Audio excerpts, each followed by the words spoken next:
Meron po kasing lumabas na voice recording, kung pwede po natin mapanood, para sa inyo po manggaling kung totoo ito o ito ay AIO o ito'y kagagawan lang ng mga ibang taong gustong manira. Humingi ng paglilinaw si Senador Robin Hood Padilla sa Presidential Communications Office o PCO kaugnay ng viral na audio clip na sangkot umano si Undersecretary Claire Castro. Hihingi ka na naman ng dagdag.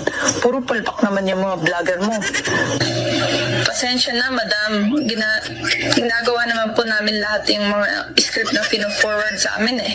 Sinunod naman po namin. Puro nga kayong palpak eh. Puro kayo hingi ng budget. Wala naman nangyayari. Ilan ba hawak mo na class A? Wala po akong hawak na class A.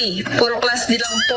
For the satisfaction of Senator Robin Padilla, hindi po ako ang nasa video clip. Dahil sa ating pagkakaalam, itong video na to ay lumabas na noon pa at ibang muka ang pinapakitang binabanggit na madam. Hindi nga po ito kinover ng mainstream media. Dahil lumalabas, ayaw nila maging lihitimong balita ito nang hindi naman nila alam ang source. So I deny that the person or kung sino man sa dalawa doon na it's I was talking to a certain vlogger.